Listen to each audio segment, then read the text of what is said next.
Well, imagine if a stealth fighter jet like an F-35 or an Abrams tank were closing in on a target, connected with other platforms as part of an overall joint attack. And somehow its computer systems, its sensor, its operational database got hacked.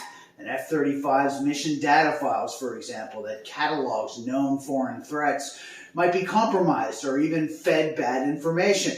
Well, this is something that the Pentagon and military services and industry are working vigorously to address. The notion that not just cybersecurity, but cyber resilience is fundamental to any future cyber attack defense. Attackers are getting much more sophisticated, have newer and newer innovative methods of penetrating systems. So cyber resiliency is based on the premise that once an attacker gains access of any kind, it's beyond the mere perimeter-focused cybersecurity or the initial boundary attack of cybersecurity, looking instead at cyber resilience. How do you, in fact, fight through an attack, fight one off, or prevent it from doing more damage should it actually gain some kind of intrusion, some kind of access? Raytheon is one of DoD's partners in these kinds of ventures, and they're looking at internal research and development to come up with innovative ways to fight through cyber attacks. And there are a number of emerging technologies they're working on. One of them is called CADS, or Cyber Anomaly Detection System.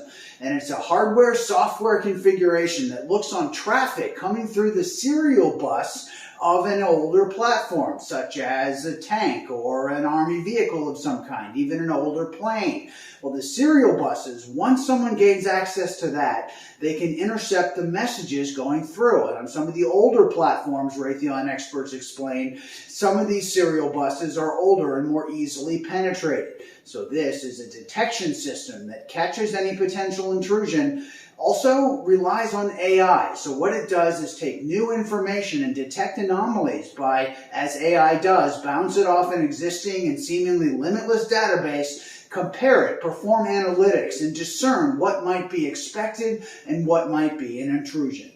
Another emerging system Raytheon is developing is called Countervail, and this is software-oriented. It's an operating system to look at what's being loaded into memory. It essentially monitors and protects functionality in the operating system to ensure it's functioning as intended. It presumes that there's already been some sort of intrusive access already and looks to monitor that access and ensure that it can flag any potential anomaly or the success or impact of any given attack.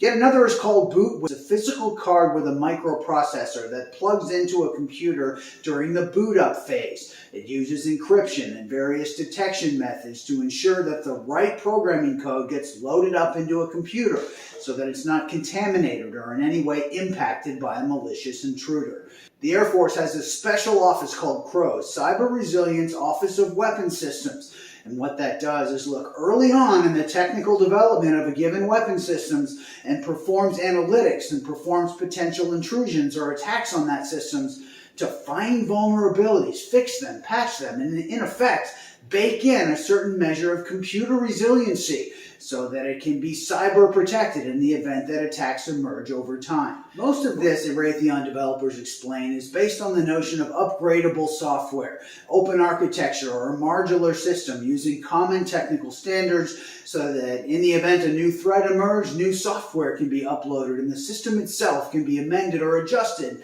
to take out or stop any catastrophic cyber attacks. Chris Osborne, Warrior Maven.